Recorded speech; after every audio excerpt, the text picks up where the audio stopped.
Assalamualaikum warahmatullahi wabarakatuh. Bismillahirrahmanirrahim. Alhamdulillahi rabbil alamin wassalatu wassalamu ala asyrafil anbiya'i wa mursalin wa ala alihi wa sahbihi ajma'in. Innal hamdalillahi wa nasta'inuhu wa nastaghfiruh wa na'udzu billahi min syururi anfusina wa min sayyiati a'malina. Man yahdihillahu fala mudilla lahu wa man yudlil fala hadiya lahu. Asyhadu an la ilaha illallah wa asyhadu anna Muhammadar Rasulullah. Selawat dan salam ke atas Nabi Muhammad sallallahu alaihi wasallam. Allahumma shalli ala sayyidina Muhammad wa ala alihi wasallam. Allahumma shalli ala sayyidina Muhammad wa ala alihi wasallam. Allahumma shalli ala sayyidina Muhammad wa ala alihi wasallam. Saya sebenarnya tak layak untuk memberi tazkirah pada hari ini kerana adanya guru-guru saya dalam grup ini. Tapi saya gagalkan juga diri ini untuk sama-sama berkongsi manfaat. Sekiranya ada salah silap, mohon guru-guru saya perbetulkannya. Syukur kehadirat Ilahi kerana pada hari ini saya dapat menyampaikan sedikit ilmu yang ada kepada seluruh umat Nabi Muhammad sallallahu alaihi wasallam. Dalam bulan Ramadan, seluruh umat Islam berlumba-lumba dan berusaha untuk mendapatkan keridaan Allah Subhanahu wa taala dengan segala kudrat yang ada. Walaupun badan kita keletihan, perut kelaparan, tekak kekeringan, untuk melakukan pelbagai amalan ibadah seperti amalan sunnah. Semua ini dilakukan dalam usaha untuk memanifestasikan hubungan langsung antara seorang hambanya dengan penciptanya. Kita sepatutnya bersyukur pada bulan ini kerana kita dapat juga bersama-sama ahli keluarga untuk kita mendekatkan diri kita kepada Allah, supaya kita boleh melakukan pelbagai amalan ibadah sunnah. Contohnya banyakkan baca Quran, solat sunat duha, bangun qiyamul lail. Sebab itulah Allah mendatangkan ujian ini kepada kita, sebab Allah tahu kita mampu dan kita boleh menghadapi ujian Allah Subhanahu wa taala ini. Tajuk yang akan saya bawakan pada hari ini adalah Badar Kubra, penyatuan umat. Badar Kubra ni atau lebih dikenal sebagai peperangan Badar.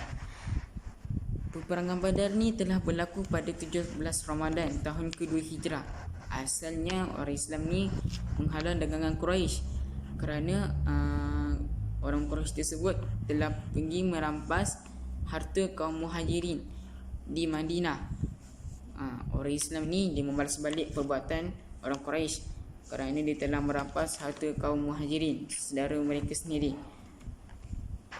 Rombongan ini diketuai oleh Abu Sufyan dari Syam ke Mekah. Abu Sufyan ini telah menghantar seseorang iaitu Zamzam bin Amr al-Ghifari untuk pulang semula ke Mekah untuk mendapatkan bantuan. Zamzam bin Amr al-Ghifari ini telah berjumpa dan meminta bantuan daripada Abu Jahal ataupun Amr bin Hisham. Abu Jahal ni nama gelaran dia yang terkenal lah, yang telah disebutkan di dalam Al-Quran. Abu Jahal ni telah mengetuai pasukannya yang seramai 1,000 orang. Tengok betapa marahnya Abu Jahal. Dia yang membuat orang Islam dulu, dia yang merampas satu kaum Muhajirin dulu, dia yang nak berperang dengan orang Islam. Pasukan tentera Rasulullah yang terdiri daripada 313 orang telah berangkat dari Madinah pada 8 Ramadan. Tengok. Tentera Quraisy yang seramai 1,000 orang dan tentera Rasulullah sallallahu alaihi wasallam yang seramai 313 orang. Bilangannya tidak mengadili pada pihak orang Islam. Badar terletak 103 km dari barat daya Madinah. Jadi orang Islam, orang Quraisy ni akan berperang di Badar. Badar ni sangat jauh daripada Madinah dan mengambil perjalanan dalam masa berhari-hari. Ibn Hisham mengatakan bahawa perang ini merupakan kemenangan pertama. Mengapa dia mengatakan? Ibn Hisham mengatakan bahawa peperangan ni adalah kemenangan pertama sebab ini adalah peperangan pertama yang telah dilalui oleh Nabi Muhammad dan para sahabatnya. peperangan pertama. Sebab itulah Indonesia telah mengatakan bahawa ini adalah kemenangan pertama yang menentukan kedudukan Islam dalam menghadapi kekuatan kemusyrikan dan kebatilan. Tidak kiralah betapa besarnya kemusyrikan tu, tidak kira betapa besarnya kebatilan tu, orang Islam, kita semua orang Islam dapat menandingi, kita dapat menghadapi cabaran-cabaran tersebut tanpa berasa takut. Allah Subhanahu Wa Taala telah mengutuskan segerombolan malaikat untuk membantu pasukan muslimin dalam menghancurkan pasukan kufar musyrikin. Okey. Dalam peperangan ini juga, ini adalah peperangan pertama malaikat turun dari langit untuk membantu Muhammad Islam dalam memenangi peperangan tersebut. Okey.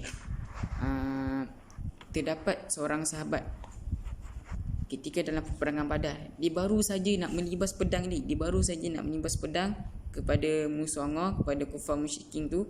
Tiba-tiba orang Quraisy tu, orang kafir tu, dia telah pun terjatuh. Seperti ada orang telah menyerang dia sebelum dia.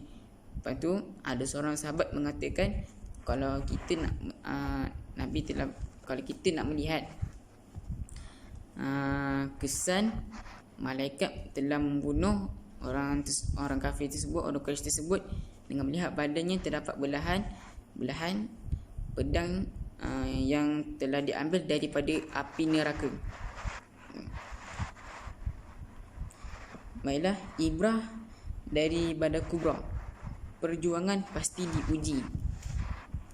Menjadi lumrah apabila Islam berkembang, ia akan mendapat tentangan. Ini adalah sunnah perjuangan Islam yang dilalui oleh orang-orang yang terdahulu daripada kita. Maka inilah yang berlaku pada Rasulullah SAW di dalam peperangan Badar. Segala apa yang kita telah lakukan, segala apa benda yang kita telah perjuangkan, kita mesti akan mendapat ujian. Okay. Yang kedua adalah taati pemimpin. Sikap sahabat daripada kalangan Ansar dan Muhajirin adalah contoh yang terbaik perlu diikut, terutama saat getir yang memerlukan keputusan yang perlu daripada semua pihak. Mereka mentaati apa saja arahan Rasulullah SAW bagi mengelakkan perkara yang tidak diingini berlaku. Okey, taati pemimpin ni kita boleh ambil contoh pada hari inilah. Okey, mula-mula sekali ramai yang tidak mampu mendengar arahan Perdana Menteri kita supaya duduk di dalam rumah. Sebab kita tak nak meluaskan lagi jangkitan COVID-19 ni. Okey, pada mulanya rakyat tidak terima sebab ada yang rakyat marah-marah. Kenapa ada orang tak boleh keluar, sedangkan tak boleh ke kita nak buat solat hajat beramai-ramai ke?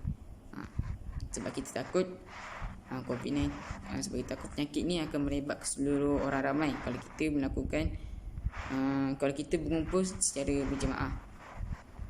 Okay. Munajat doa kepadanya, kita mestilah sentiasa berdoa kepadanya. Janganlah kita berputus asa, janganlah kita berhenti berdoa kepadanya. Okay. Segala apa yang telah kita buat, segala apa yang telah kita rancang, segala apa yang telah kita dapat, kita mesti berdoa padanya supaya memberikan kita perlindungan, supaya memberikan kita kekuatan untuk menghadapi cabaran tersebut. Okey, husnul thiqah billah, sangka baik dengan Allah. Okey. Janganlah kita bersangka buruk dengan Allah. Kita berdoa, ya Allah, kenapalah kau tidak